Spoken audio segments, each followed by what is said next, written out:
सबसे पहले मैं आप लोगों को बहुत बधाइयाँ देना चाहती हूँ। बहुत अच्छी प्रेजेंटेशन है। मैं थोड़ा समय की कमी और आप लोग जानते हैं मार्च फाइनल चल रहा है, लैपटॉप के लिए बैठने से काम करने पड़ रहे हैं, उस कारण में पूरा टाइम नहीं दे पाई। लेकिन मैंने जितना भी टाइम दिया या आपने जितने भी साथियों को सुना तो वो बहुत बेहतरीन आप लोगों का प्रेजेंटेशन था। और क्रिटिकल कमेंट होना बहुत ज़रूरी है। आलोचना होना, चैलेंज होना बहुत ज़्यादा ज़रूरी है, अदरवाइज हम सीख नहीं पाते। जैसे कभी हम लोग सोचते हैं ना कि यार क्या फर्स्ट पोस्टिंग मिली रुद्रपुर ब्लॉक पे, इतने चैलेंजेस कि 10 to लेके 10 to 5 तक फुर्सत ही नहीं है। यहाँ से निकलो तो 4 इश्यूज, जैसे बाहर निकली तो आप लोगों ने मुझे अपनी कुछ समस्याएं बताई, हमारे जो साथी जिनको साइकिल वेरिफिकेशन में उसमें लगना है। यहाँ से निकली एसडीएम सर के लिए जा रही थी तो पता चला कि मुझे रामनगर पहुँचना है। सोचते कुछ है होता कुछ है। लेकिन मुझे ये लगता है, अब मेरी समझ में आता है कि अब आप मुझे कोई भी टास्क दे दो, मतलब जो नए नए टास्क आते हैं ना उनसे हम नई चीज़ें सीखते हैं, नए जियोस पढ़ते हैं, नए ऑर्डर्स पढ़ते हैं, उनसे वो सारी चीज़ें निकल के आती हैं। तो ज़रूरी नहीं है कि जब हम पढ़ रहे होते थे या हमने जिस डिग्री में मास्टर किया है या जो भी हमारे पास डिग्री है उसमें हमने वो चीज़ें भी पढ़ी जो हम आज अपने बच्चों को पढ़ा रहे हैं। कई चीज़ें नहीं आती। मैं कभी अगर छोटे बच्चों की बुक्स खोल के देखती हूँ ना तो मुझे लगता है कि यार ये तो हमने पढ़ा ही नहीं, ये तो इम्पॉर्टेंट चीज़ है, ये बच्चे को आनी चाहिए।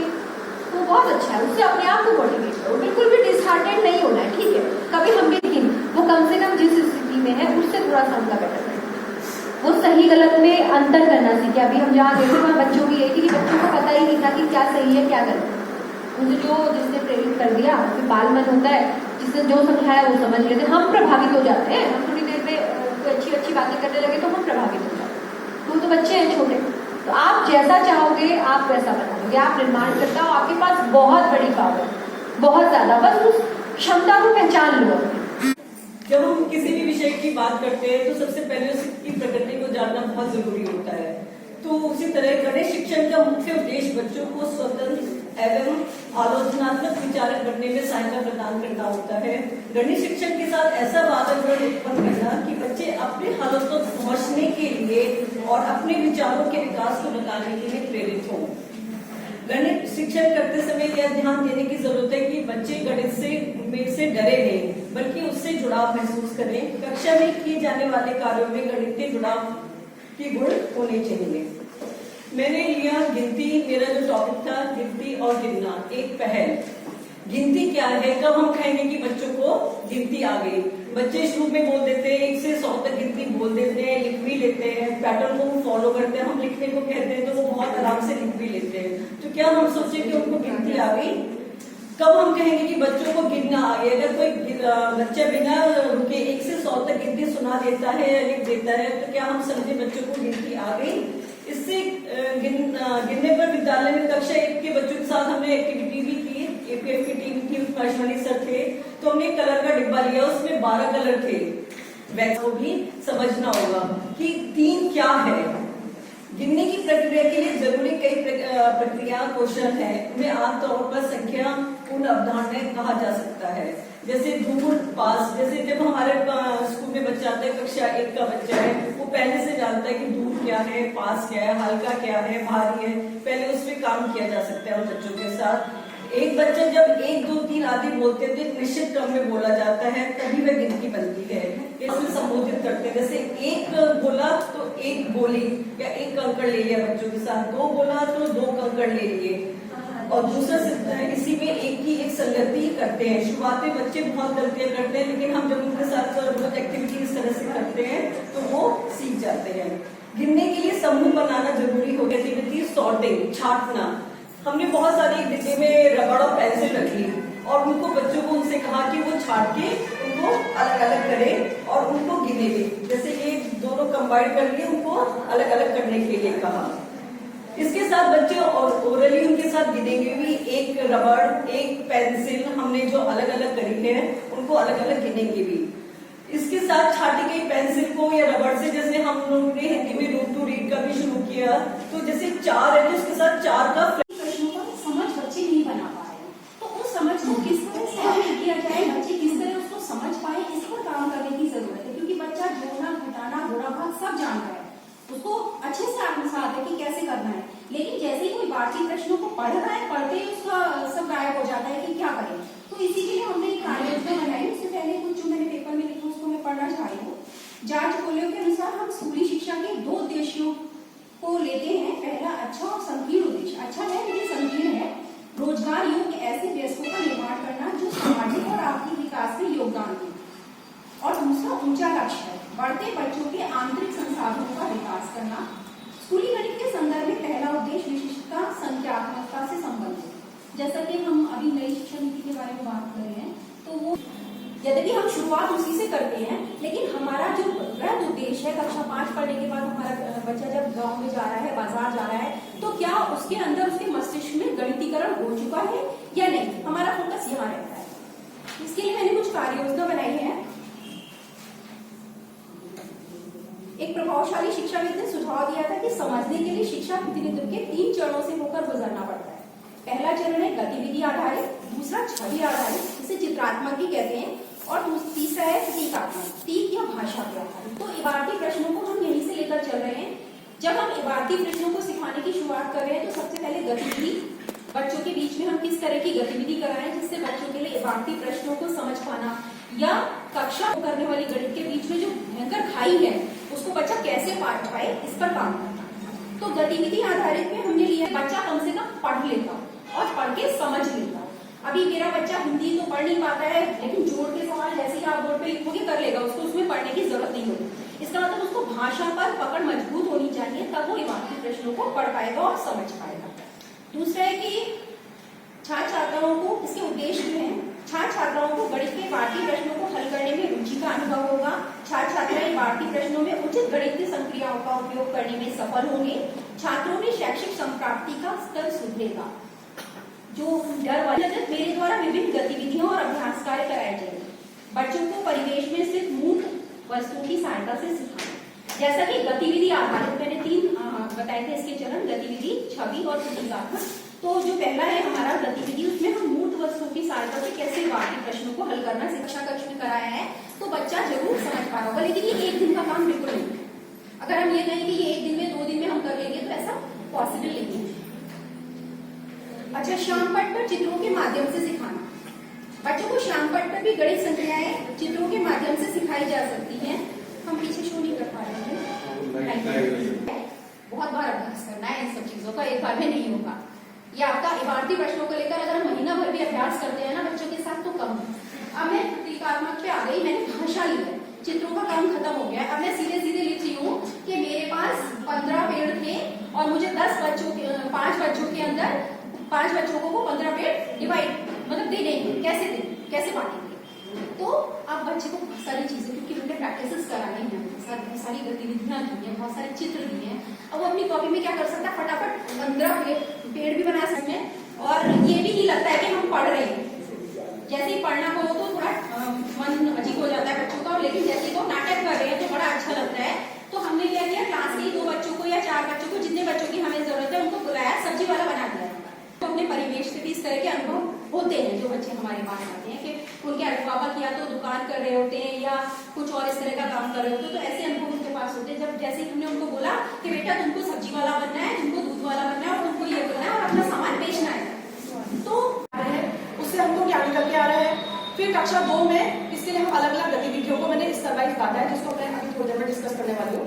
इसके अलावा स्थानीय मान की अवधारणा अगर बच्चे में क्लियर है तो उसको जोड़ना, घटाना, गुणा, भाग, ये 4 जो संक्रियाएं हैं हमारी, उसमें मददगार रहता है। तीसरी बात ये है जो मुझे समझ में आती है, स्थानीय मान की अवधारणा को अगर बच्चा बहुत अच्छे से समझता है तो जो पैटर्न बेस्ड क्वेश्चन है वो उसको टाइमली और शायद जल्दी उसको कर पाएगा। अगला है बच्चों में बहुअंकी पैटर्न, और वो सेल्फ एक्सप्लेनेटरी मोड पे वो काम कर पाता है। जब हम बच्चों को समूहीकरण सिखाते हैं, 10 के समूह सिखाते हैं, तो 1 से 10 के बाद 8 से 18 भी 10 है, या 29 से 29 से 39 भी 10 है। इस ढंग से वो फटाफट अपनी संक्रियाओं में उसको लगा सकता है, जिसको मैंने सेल्फ एक्सप्लेनेटरी मोड का नाम दिया है। इसके अलावा स्थानीय मान की अवधारणाएं जो थोड़ी बड़ी क्लास में हमारा बच्चा चला जाता है, 4th या 5th में जाता है, तो स्थानीय मान की अवधारणा अगर उसको क्लियर है उसके दिमाग में, तो जो टेली मार्क्स है वो उसमें भी उसको मदद करता है। इसके लिए ये तो हमारे जो क्लासिकली हम लोग ट्रेडिशनली अभी तक बच्चों को सिखा रहे हैं, उसके अलावा मैंने 2 अन्य गतिविधियां अपनी ओर से जोड़ी हैं। उसमें एक जो पहली गतिविधि है जो हम कक्षा 1 में इस्तेमाल करते हैं वो है तीलियां या बंडल बनाना।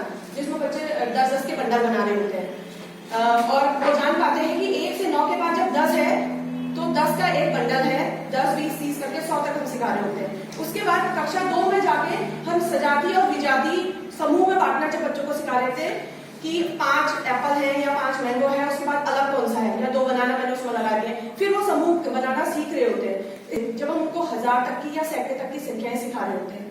ये तीसरी गतिविधि थी। चौथी गतिविधि में हम बच्चों को सिखा रहे होते हैं कि स्थानीय मान में जब हम उसको 2450 लिखो या इस टाइप की बातें करें। लेकिन इन सबसे पहले जो मैंने जो अपनी ओर से 2 गतिविधियां इसमें इंक्लूड की थी, उसमें सबसे पहली थी कि बच्चों के साथ खेल करना। अभी सोनी मैम ने भी बताया था, हमारा मैथ्स में जो मैंने बताई है और उसके अनुसार मैंने एक पैटर्न बनाया। जो पैटर्न शायद आपको दिख नहीं रहा होगा, यहाँ पे डिस्प्ले नहीं हो पा रहा है, लेकिन वो पैटर्न बेस मैंने काम किया। Thank you. बच्चों को क्योंकि मापन अपने आप में बहुत वाइड और बहुत ब्रॉड टॉपिक है, बच्चों को इतने इजीली हम समझा नहीं सकते। अगर हम कहेंगे ऑन पेपर से अगर हम बच्चों को कुछ बता दें तो शायद बच्चों के लिए इतना क्लियर नहीं होगा, लेकिन अगर उसमें हम फिजिकली कोई एक्टिविटी, फिजिकल एक्टिविटीज़ अगर हम उसमें डालें तो वो बच्चों को काफ़ी इजीली समझ आ सकता है। और कोशिश यही रहती है कि बच्चे उसमें कंफ्यूज ना हो। तो उसके लिए जब भी हम बच्चों को मापन पढ़ाते तो अकॉर्डिंग टू मी मतलब मुझे लगता है कि बच्चों को पहले कंपैरिजन के बारे में बताना चाहिए कि जो उनके आसपास की जो भी शेप्स हैं, जो भी चीज़ें वो देख रहे हैं अपने सराउंडिंग्स में, तो उनमें कंपेयर कर सके कि कौन सी चीज़ छोटी है, कौन सी, क्योंकि जब भी हम मेजरमेंट शुरू करते हैं तो मैंने देखा बिगनर्स के लिए हमेशा कंपैरिजन पहले पढ़ाया जाता है। तो कि मतलब कौन सी छोटी है, बड़ी, छोटी बड़ी में, स्मॉल बिग, मतलब ब्रेड्थ उसकी मतलब लंबाई चौड़ाई में काफ़ी चीज़ें मतलब डिफ्रेंशिएट करना बच्चों को बताया जाता है पहले। तो उसके बाद जब बच्चा कंपेयर करना सीख जाता है, वो खुद भी अपने आप से देखता है, अपने मतलब स्कूल में अपने क्लास में ही देखता है कि कौन सी चीज़ मुझे दरवाज़ा बड़ा लग रहा है, खिड़की छोटी लग रही है, तो वो बता सकता है। और शेप्स के बारे में भी उसको काफ़ी कुछ समझ आने लगता है। फिर उसके बाद ही बच्चों को हम लेंथ ब्रेड्थ के बारे में बताते हैं कि भाई बेटा ये इसकी लंबाई है, ये इसकी चौड़ाई है। हाँ, लेकिन मतलब उसके लिए बच्चों को, अब जैसे मैम ने कहा, मैम ने कहा कि बच्चों को मैथ्स बिल्कुल एक्यूरेसी बेस्ड है, मतलब बच्चों को बिल्कुल एक्यूरेट पढ़ाओ तभी बच्चों को समझ आएगा। लेकिन मेरे अकॉर्डिंग मुझे ऐसा लगता है कि एक्यूरेसी बेस्ड मैथ्स में मतलब मेजरमेंट एक्यूरेसी बेस्ड नहीं है, उसमें आप अप्रॉक्स से ही शुरू करेंगे देन एक्यूरेसी पे हो जाएंगे। क्योंकि अगर आप बच्चे को पहले ही दिन से स्केल लेके बोलेंगे नहीं बेटे ये नापो, इसको बताओ कितना है, तो वो शायद कभी भी नहीं बता पाएगा और वो कंफ्यूज हो जाएगा और शायद उसको मतलब फोबिया सा हो जाएगा उससे कि मैं ये कैसे करूँगा, और एक्यूरेसी नहीं आएगी, वो कहीं किसी हद तक नहीं आएगी। तो उसके लिए सबसे पहले हम स्टार्टिंग में हैंड स्पैन यूज़ करते हैं कि मतलब बच्चों को हैंड स्पैन से नपवाएं, उनकी अपनी टेबल, उनकी अपने बॉक्स, पेंसिल, हाँ, ये छोटी छोटी एक्टिविटीज़ कराएं। इससे क्या होगा, बच्चे के अंदर जो डर है मेजरमेंट को लेकर वो कम हो जाएगा और वो शायद इंटरेस्ट भी लेने लगेगा। और उसको होमवर्क में मतलब ये दे सकते हैं कि तुम अपने घर की जो भी कोई आर्टिकल है उसको नाप के आना हैंड स्पैन से या लेग स्पैन से। अपने जैसे क्लास से टॉयलेट तक की दूरी नापो कि कितनी है, क्लास से गेट तक की दूरी नाप के आओ हैंड लेग स्पैन से कि कितना है। बच्चों का सबका अलग अलग होगा, वो मतलब एक्यूरेसी तो नहीं है, लेकिन बच्चों को बहुत हद तक आइडिया हो जाएगा कि आप मेजरमेंट कैसे कर सकते हैं, किसी चीज़ को आप कैसे मेजर कर सकते हैं, एक अंदाज लग जाएगा। उसके बाद बच्चों को आप स्केल का यूज़ करना बताएं कि आप स्केल से कैसे नापेंगे। फिर उसके बाद बच्चों को मतलब स्केल का यूज़ करने के लिए मतलब ये होगा कि बच्चों को अपने क्लास की चीज़ों के लिए पहले स्केल का इस्तेमाल करें, क्योंकि एकदम से आप कह दें कि नहीं 1 सेंटीमीटर से ही नापना है तो शायद बच्चा थोड़ा सा बाउंड हो जाएगा। तो पहले तो वो गलत ही करेगा, क्योंकि गलत करके इंसान सही चीज़ सीखता है। तो मेरे हिसाब से यही सब चीज़ें ज़्यादा ध्यान रखनी चाहिए और बच्चों को लर्निंग वाइल प्लेइंग बताएं अगर ये चीज़ें, और फिजिकल एक्टिविटीज़ के द्वारा मेजरमेंट बताया जाए तो ज़्यादा बच्चों को हद तक समझ आएगा। वैसे तो मैंने ज़्यादा नहीं पढ़ा है, लेकिन तो बच्चों की जब कक्षा में जाएंगे तो पहले तो बच्चे छोटे रहते हैं, समझते हैं कि हम सब आगे क्लास में शांत से जाते हैं। फिर उसके बाद बच्चों को हम रीड करते हैं पहले कि कौन बच्चा कैसा है। उसके लिए हम पहले ही जाके कक्षा में पूछते हैं उनसे कुछ इस तरह का सवाल ताकि वो नॉर्मल हो जाए। पूछते हैं बेटा नाश्ता करके आए? हाँ सर मैंने करके आया। कुछ बोलते नहीं सर मैंने नहीं किया। फिर पूछते सर तुमने 1 कप चाय पी? तो हाँ सर मैं तो 2 कप चाय पी के आया। फिर तुमने पूछा भाई तुम बताओ कि तुम नाश्ता करके आए? हाँ। सर तुमने कितने रोटी खाई? बताया सर मैं 3 रोटी खाया। कुछ बच्चे ऐसे भी होते हैं कहते हैं मैं तो खाया नहीं, चाय पी के आ गया। तो उसके घर से मतलब जोड़ते हैं ताकि बच्चा 1 2 3 कुछ कहना सीख जाए, और सीख करके आता ही है। लेकिन कुछ बच्चों को ये बात बताने से कुछ बच्चे सीखते भी हैं जो एकदम नहीं बोलते हैं, वो भी कुछ कहना चाहते हैं और कहते हैं। फिर हम शुरुआत करते हैं कि भाई चलो बच्चों आज हम लोग खेल खेल में या कहानी के माध्यम से या चित्र के माध्यम से आज हम गिनती सीखेंगे। तो फिर बच्चों को गिनती सिखाने के लिए जो है कई तरीके हैं इसमें, और उद्देश्य शिक्षा का गणित के जो गिनती है उसको सिखाने का उद्देश्य यही है कि बच्चे जो है उसको पर्यावरण मतलब इससे सामाजिक इस परिवेश से जोड़ करके हम देखें और उससे उसको विचारधारा उससे जुड़े। कोई सामान खरीदने जा रहा तो भी अंकों का ज्ञान होना जरूरी है, और उसकी आधार पर ही वो डिसीजन लेता है कि हमें क्या करना है। जैसे रुचिकर बनाना है शिक्षा को, विचार व्यक्ति को महत्व देना है, सोचने समझने की क्षमता का विकास करना है, स्वतंत्रता का विकास करना है, बच्चों के अनुभव को शिक्षण कार्य से जोड़ना भी है। तो बच्चे क्या कर रहे हैं और समाज में और यहाँ आके क्या करते हैं, उनको किस तरह से उसको पिरोया जाए ताकि आगे वो अपनी जो आगे की समझ है बढ़ा सके, तर्क शक्ति क्षमता शक्ति को। और जैसे बड़े छोटे का ज्ञान, जैसे बड़े छोटे के आकार में भी हम बड़े छोटे का ज्ञान कराते हैं, लेकिन यहाँ बड़े छोटे का मतलब 1 2 3 4 संख्याओं से, तो उनको संख्याओं का ज्ञान कराने के लिए एक संख्या में एक कोई वस्तु लिया आपने तो 1 दिखा दिया, हमारी पेंसिल बना दिया आपने, या कोई चित्री बना दिया, कहा बच्चा देखो बेटे देखो 1 होता है, इसको 1 ऐसे लिखते हैं। 2 है हमने 2 पेंसिल उठाई या 2 चित्र बना दिया, हमने कहा बेटे देखो ये इसको हम 2 ऐसे करते हैं, इससे लिखते हैं, इसको बोलते भी 2 है। तो बच्चे घर से सीख के छोटे छोटे शब्द आते ही हैं। गिनती भी 10 तक, लगभग 9 तक 10 तक, या बहुत बच्चे तो ऐसे टैलेंट है कि 100 तक भी सुना देते हैं। कम उम्र के बच्चे होते हैं, ज़्यादा उम्र के बच्चे होते हैं, तो उसी हिसाब से उनको ट्रीट करते हैं। जैसे कम बच्चे, कमजोर बच्चे जो नहीं गिनती कर पा रहे, 9 तक नहीं कर पा रहे, तो अलग छांटते हैं। तेज बच्चों को अलग छांटते हैं। छांटने के बाद एक बच्चे को जो है तेज बच्चे को उसके बीच में शामिल कर देते हैं ताकि कोई समस्या आए तो बच्चा भी उसको हेल्प कर सके। क्योंकि अगर कमजोर बच्चे एक जगह रहेंगे, उससे पूछेंगे नहीं, उससे समझेंगे नहीं तो समझ ही नहीं पाएगा। इसलिए उसको अलग अलग करना जरूरी है। अलग अलग करके छांट के उसमें से एक बच्चों को आप तेज बच्चे को एक बैठाइए और फिर उसके बाद से आप पढ़ाना चालू कीजिए। उसके बाद क्योंकि हम घर में रह के शायद ही है कि हम इतनी सारी वर्कशीट वगैरह एक दूसरे से जो हमारे इसमें ऑनलाइन कार्यशाला में सबने एक दूसरे का टास्क पूरा करा था, तो हम लोग उसको देखते थे और ये लगता था कि हम भी कुछ करें। और बीच बीच में जो हमारी गुंजन मैडम है वो कमेंट देती थी ना, तो ये लगता था कि और भेजें तो हमें और मिलेगा। तो इस तरह से ये लगता है कि अगर हम बच्चों के साथ भी ऐसा करेंगे और बच्चा कुछ भी वर्क करेगा और हम उसको रिवार्ड्स देंगे, तो बच्चा क्या करेगा कि वो सोचेगा कि हम कुछ और करें। मैडम ने हमें गुड दिया है, वेरी गुड दिया है या कुछ करा है, तो हम उसको और करें। तो इस तरह से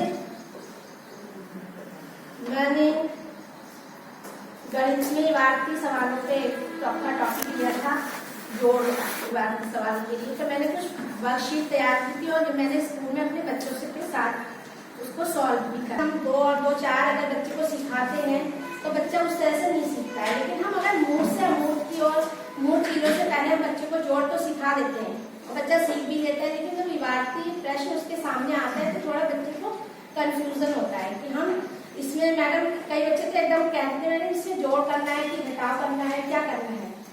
तो अगर हम शुरू से ही कक्षा 1 से ही वार्ती प्रश्नों को, छोटे छोटे वार्ती प्रश्न लेके चलेंगे, तो कक्षा 5 तक बच्चा जब हिंदी पढ़ना अच्छे से सीख जाएगा और सवाल को पढ़ेगा तो उसकी समझ में आ जाएगा कि हम इस सवाल में क्या करना है। कुछ बच्चे तो, अधिकतर बच्चे तो बता ही देंगे कि इसमें जोड़ करना है, घटाव करना है। इसी तरह अगर हम छोटे बच्चों के सामने अगर कहें कि तुम्हारे पास एक बच्चे के पास 2 टॉफी है और दूसरे बच्चे के पास 4 टॉफी है, तो कुल मिलाकर उसमें हमें उसको थोड़ा बताना है।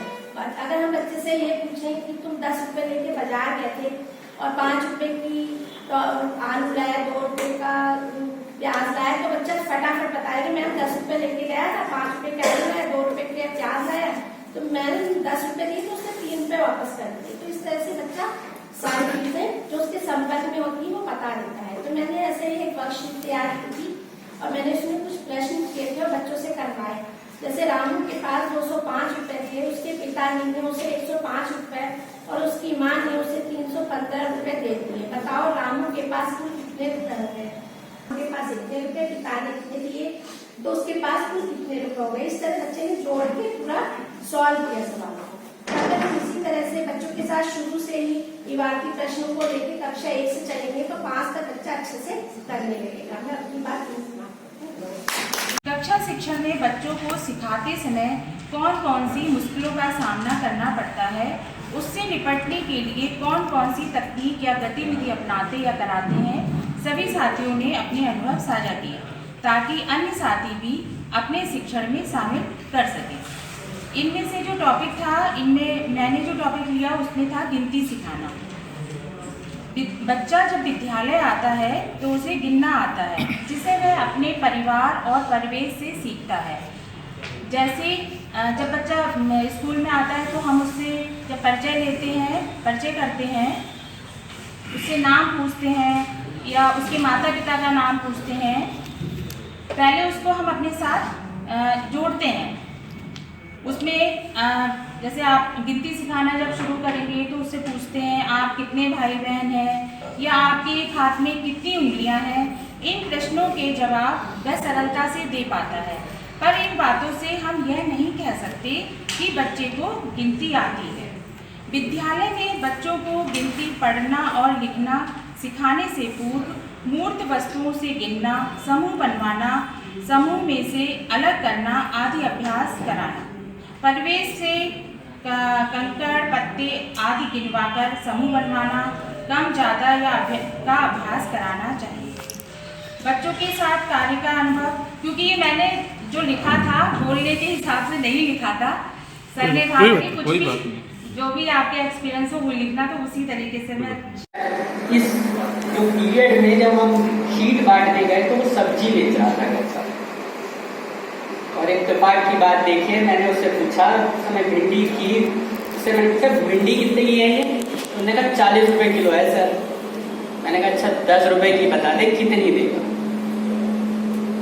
उसने सेकंड भर भी नहीं लगाया और 250 ग्राम, तो सब दो गया, सब बिल्कुल कि ये हो क्या गया। फिर मैंने उससे कहा कि ये 50 रुपए दिए और मैंने कहा 10 रुपए की भिंडी दी। उसने दी 10 रुपए की तोल कर और उसके बाद फटाक से 40 रुपए निकाल के भी दे दी।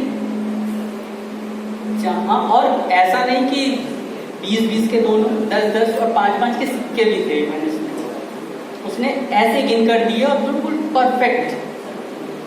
ये जो अवधारणाएं थी उसके व्यवहारिक जीवन को प्रभावित कर रही थी। ऐसी ही अवधारणाएं चाहिए हमें जो उसको बिल्कुल पिंच करती हो, जो उसके व्यवहार को हर तरह से जोड़ती।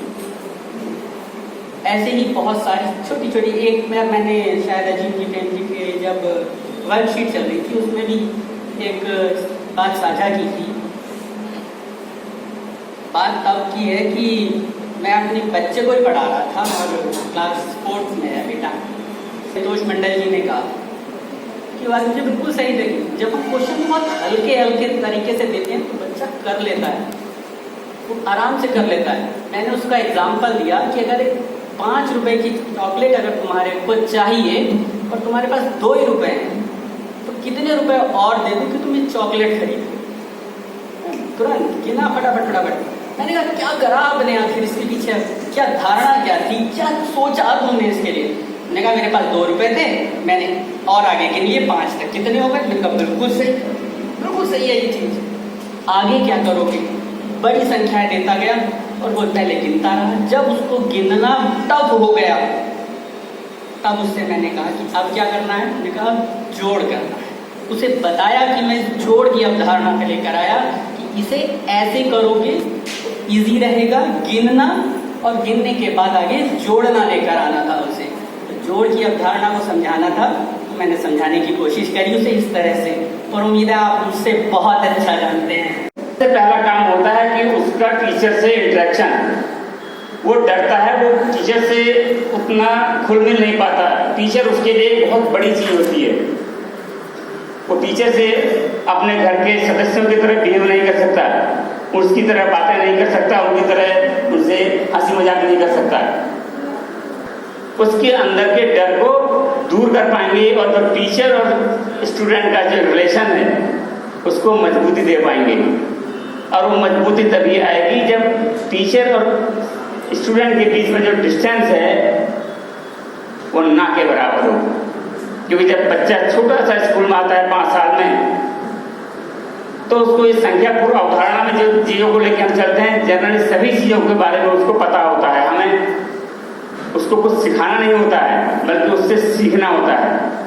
सीखना इन सेंस कि हम चाहते हैं कि वो अपनी चीज़ों महत्व और अनुमान, दो चीजों पे मैडम ने बात करी कि एक तो जो जब किसी चीज का मेजरमेंट किया जाता है तो एक चीज है, अच्छा कुछ ऐसे पॉइंट्स होंगे जो सारे पार्टिसिपेंट्स को मिक्स करने होंगे। मैथ्स जो एक सब्जेक्ट, अगर मैं बात करूं रिंपल फिल्म नाम की, तो आप आगे यहाँ पे घबरा देंगे, जरूरत नहीं थी, कोई बाहर का नहीं है, हम सब अपने एक परिवार, लेकिन फिर भी जब हम इस एज में आके, मतलब ऐसा नहीं है हम लोग को भी कभी डायरेक्टर या डीसी खड़े कर देते तो हमारी टीम या ये खड़े कर देते हैं, तो वो हमारे भी पैर कांप रहे थे, तो वो बट नेचुरल ह्यूमन है, तो फीलिंग्स वो एक फीलिंग तो है। लेकिन आप एक चीज को सोचिए कि जब हम इतने बड़े होने के बाद, मीन्स एक मेच्योर एक एडल्ट होने के बाद हमारी ये स्थिति है कि हम एक जगह पे अपने आप को घबराहट फील कर रहे हैं, तो just imagine about that kid. और स्पेशली मैं बहुत ऊंचे लेवल की बात नहीं करूँगी, सिर्फ 1 और 2, क्योंकि हमारा ये प्रोग्राम एलिमेंट्री लेवल से है, तो हम जो भी बात कर रहे होंगे वो मेन हमारा फोकस होगा, जो भी हमारा सेमिनार भी है या जिससे हम लोग अपनी टास्क दे रहे हैं, हम जो अपने वर्कशॉप कर रहे हैं, वो everything is related to only those kids who are studying in 1 और 2। तो जो घबराहट वो जब हम इतना फील कर रहे हैं, तो वो बच्चा कितना फील कर रहा है, जो छोटा बच्चा ना हार्डली कितना 7-8 साल का होगा, जो 2 में पढ़ रहा होगा, या 9 साल का होगा ज्यादा से ज्यादा। तो अब जो मैम ने एक बात बताई थी कि जो मानव इकाइयों का महत्व और एक अनुमान है, हमने नापा की बालिश, ठीक है, अंगल, ठीक है, या फिर एक जो परफेक्ट इकाई है 1 इंच, 2 इंच, 3 इंच, और वो जो स्टार्टिंग करी जाती है मैथमेटिक्स, क्योंकि एक ऐसा सब्जेक्ट है जिसका कंसेप्चुअल जो नॉलेज है वो बहुत एक्यूरेसी मांगता है। मैं इसको रिलेट करूंगी अपने आप से, आप सबके पे वो साथ साथ चलेंगे, जो मैंने नोट करे वो बताऊंगी। जो मैथमेटिक्स एक ऐसा सब्जेक्ट है जो आपकी जो धरातल है ना वो बहुत क्लियर होनी चाहिए। जैसे मकान बनाते हैं तो हमें हमारा प्लेटफॉर्म बिल्कुल क्लियर चाहिए होता है, अगर वो टेढ़ा मेढ़ा होगा तो हमारी बिल्डिंग सही से नहीं डिपेंड करता है। ठीक ऐसा ही मैथमेटिक्स के साथ बाकी सब और सब्जेक्ट्स में भी है, लेकिन बाकी सब सब्जेक्ट्स ऐसे हैं जो बाद में अचीव करे जा सकते हैं। और मैं आपको इसका लाइव एग्जांपल दूंगी अपने साथ। शायद मैंने कई बार बोला भी है कि मेरा बहुत गंदा एक्सपीरियंस था, और शायद मैं आज जो पीछे रही कहीं पर, वो मैथमेटिक्स का बहुत बड़ा योगदान है उसका मेरे पीछे रहते योगदान कहूँ या वो एक माइनस पॉइंट है कि मेरी मैथमेटिक्स बहुत वीक है। अब उस बहुत वीक होने का कारण वही सिरोही मैम आपकी वाली घबराहट, दूसरा मुझे अच्छे शिक्षक ना मिले। अब अच्छे शिक्षक ना मिलने का मतलब टीचर कोई होता है अच्छा या बुरा, मतलब एक ऐसा शिक्षक जो शायद मेरी कमियों को समझ के मुझे पढ़ा पाता है। टीचर तो भाई वो जो भी होंगे मेरे 8th में जब रहे होंगे 6th 7th में, तो वो अपने सब्जेक्ट के मास्टर होंगे, तभी उनकी अपॉइंटमेंट होगी, है ना। हम तो यही मानते हैं टीचर अपनी जगह है तो वो अपने सब्जेक्ट का प्रकांड है और वो योग्य है। इसका मतलब मेरी कुछ कमियां थी जो मैं मीन्स की समझ नहीं पाती थी। समझ की बात भी आई थी, समझ बहुत महत्वपूर्ण है।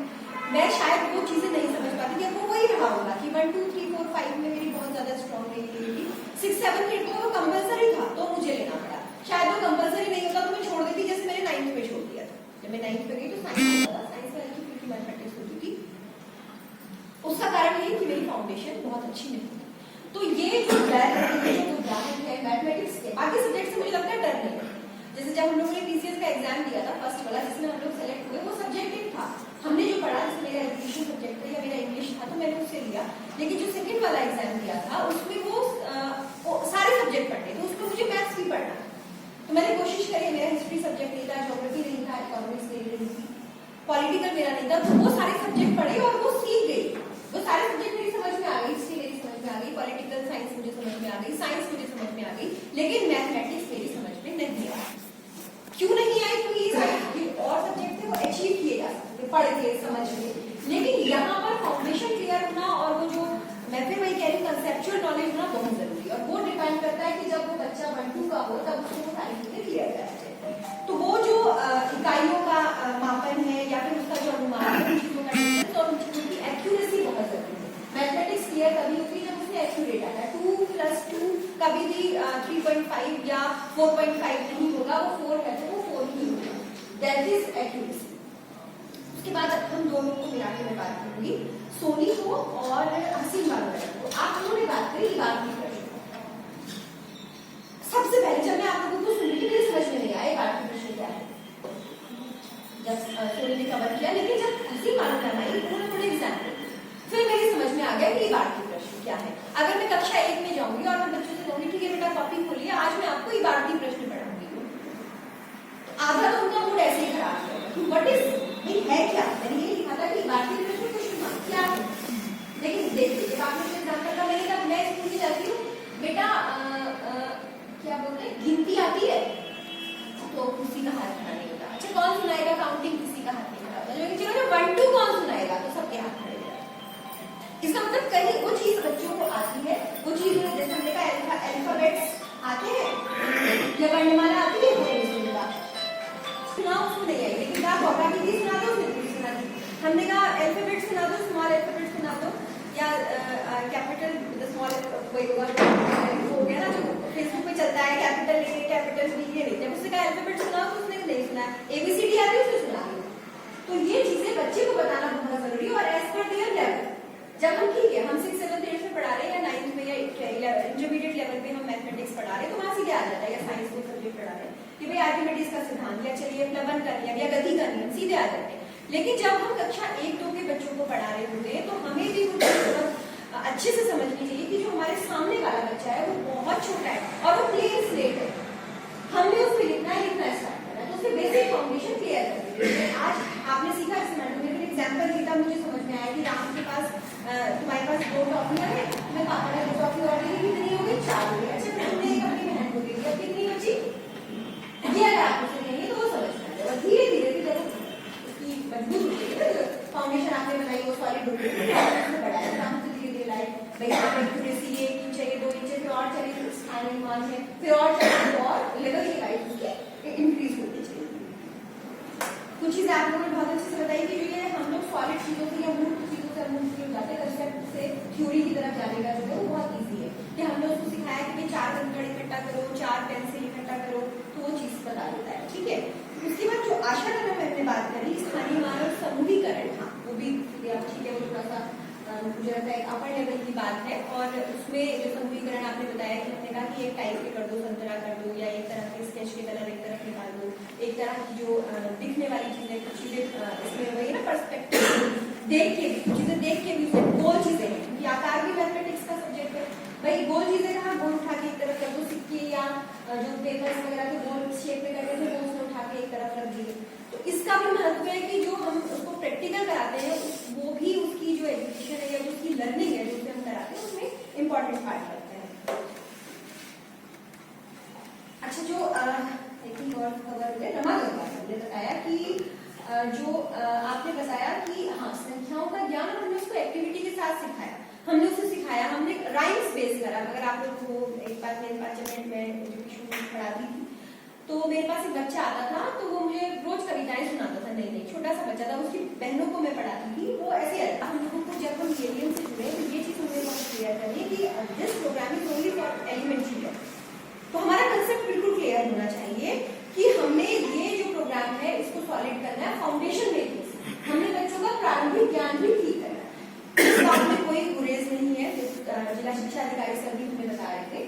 और मुझे लगता है कि हम में से किसी को ये डाउट नहीं होना चाहिए और ये बहुत क्लियर होनी चाहिए हमारे माइंड में कि हम एक ऐसे जो जॉनर है या एक ऐसे ग्रुप को सर्व कर रहे हैं जो बहुत और बहुत नीडी चैलेंज तो है ही है और बहुत उनको हमारी जरूरत है और हमें वो जरूरतें पूरी करनी है, क्योंकि ये ईश्वर का हमें है कि हमें एक ऐसी जगह पहुंचा दिया जहां हम ये कर सकते हैं। मुझे बहुत सारे लोग मेरे पास आते हैं कि मैडम हमें इस स्कूल में पढ़ाने की अनुमति दे दी, क्यों भाई हम पढ़ाना चाहते हैं। ठीक है, तुम पढ़ाना चाहते हो लेकिन कुछ लिमिटेशन है, हमारे कुछ दायरे हैं और हम लोगों को भगवान ने दिया कि हमारा टास्क ही है, तो हमने उसको काम करना है। दूसरा एलिमेंट्री लेवल पे अभी तो आप लोग मैथमेटिक्स के हैं, लेकिन हम तीनों प्रोग्राम चला रहे हैं, चाहे वो लैंग्वेज इंग्लिश और हिंदी हो, चाहे वो मैथमेटिक्स हो।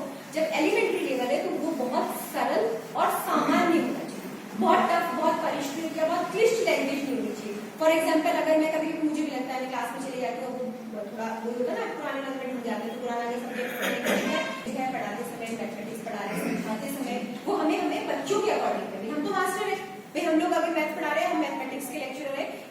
मैथमेटिक्स के टीचर हैं तो हम पीजी तो है ही है, BSc आप जो भी स्टूडेंट, मैं एक क्वालिफिकेशन वाइज बात करूँ, इंटर भी अगर मैथ्स में तो वो बच्चा स्टार्टिंग में क्लास 1 में तो हम उसे गिनती भी सिखा रहे हैं, तो हमने बहुत इजी वर्ड लाने हैं, बहुत समान सी बातें लानी है। सिखाते समय आप लोगों ने जैसे जो भी अपने जो भी बात की प्रश्न थी, स्थानीय मान थी, समूहीकरण था, या घबराहट थी, या राइम्स के साथ उसको रिमेन करके उसको कनेक्ट करके सिखाना था, तो उसमें एक चीज ये ध्यान रखनी थी कि हम पूरी क्लास के लिए टीचिंग कर रहे हैं, ना कि किसी एक ऐसे स्टूडेंट के लिए या एक स्टूडेंट्स के ऐसे ग्रुप के लिए जो ऑलरेडी इंटेलिजेंट है, जिसे सब आता है, जिसे स्थानीय माप के कंसेप्ट क्लियर है, जिसे गिनती बहुत अच्छे से आती है, जिसे कैलकुलेशन आती है, जिसे इबारती प्रश्न आते हैं, उनके लिए हम काम नहीं कर रहे। हम काम कर रहे हैं अपनी पूरी क्लास के लिए। जैसे अगर आपका लेसन प्लान है, आज आपने कहा कि मुझे मैथमेटिक्स में माना गुणा सिखाना है, बहुत छोटा क्लास 1 को गुणा सिखाना है, तो पूरी क्लास को गुणा सिखाना है। ऐसा नहीं कि गुंजन अमरोही मैडम क्या बात हुई, तबियत ठीक नहीं है, मैं आपका मैसेज भी पढ़ रही थी, क्या दिक्कत हुई?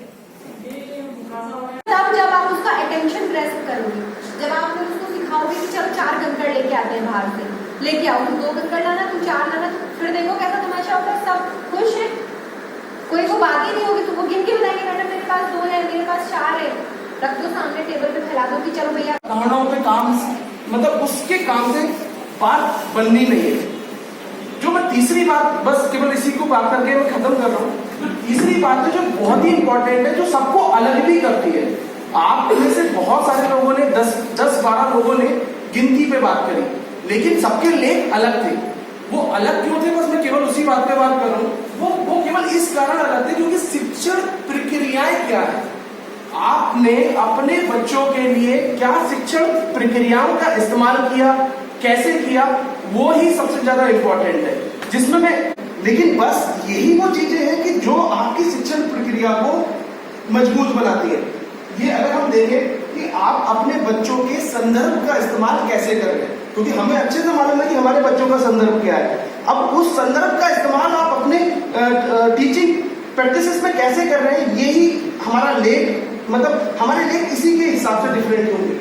हम कैसे उनकी कॉन्सेप्ट्स का कैसे इस्तेमाल कर रहे हैं, हम भिन्न को भाग से कैसे जोड़ रहे हैं, हम और किसी भी कॉन्सेप्ट को जोड़ने, अगर हम गुणा पढ़ाने जा रहे हैं तो हम जोड़ की अवधारणा का कैसे इस्तेमाल कर रहे हैं, क्योंकि हम जानते हैं कि उसमें ऑलरेडी बहुत सारी हायरार्की है और बहुत सारी बात आजकल हायरार्की को लेकर हुई भी है। तीसरी बात अगर हम बात करें तो हम कौन से मॉडल इस्तेमाल कर रहे हैं, TLM इस्तेमाल कर रहे हैं, बहुत सारे TLMs की बात करी। संपर्क किट ऑलरेडी हमारे पास है, जिसका इस्तेमाल बहुत सारे बखूबी शिक्षक कर रहे हैं और उसका इस्तेमाल किया भी जाना चाहिए। स्थानीय समझ के ऊपर ही, स्थानीय मान को लेके ही हमारे पास 5 TLM है ऑलरेडी उसमें, लेकिन कौन सी क्लास में कब इस्तेमाल करना है, इसके बारे में आशा रखा मैंने बहुत अच्छे से बात करी, और भी कैसे उसको और बेहतर तरीके से इस्तेमाल किया जा सकता है। एक लेख इसी के ऊपर पूरा हो सकता है और वो हमारे साथियों के साथ में हो सकता है। आप अभी हम लोगों ने अभी देखा लर्निंग आउटकम के ऊपर ब्रज किशोर सर ने बात करी, क्योंकि लर्निंग आउटकम, क्योंकि इसी के लिए तो पूरी जद्दोजहद कर रहे हैं, वो किस क्लास के लिए, क्लास 2 में जोड़ का क्या मामला आ जाना चाहिए बच्चे को, क्लास 3 के बच्चे को क्या आ जाना चाहिए, क्लास 4 के बच्चे को जोड़ में क्या आ जाना चाहिए। शायद यही सारी चीजें हमारे जो पूरी शिक्षा प्रक्रियाएं हैं इनको डिफरेंट करेंगी। उसी तरीके से अगर हम 5 में जाए तो जो मैं कह रहा हूँ कि बड़े उद्देश्य की बात सोनी मैम ने करी कि हमारा कहीं ना कहीं हम अवधारणाओं के पीछे ज्यादा चले जाते हैं, जोड़ गुणा भाग, और वो भी मानक कलम विधि ऊपर नीचे रख के वही उन पे हमारा फोकस ज्यादा जाता है, जबकि कहीं ना कहीं कौशल के ऊपर जो बात हम कह रहे हैं, बच्चों के दिमाग में अगर ये मैथमेटाइजेशन की प्रोसेस लानी है तो कहीं ना कहीं इन कौशलों को हमें फोकस करना ही पड़ेगा।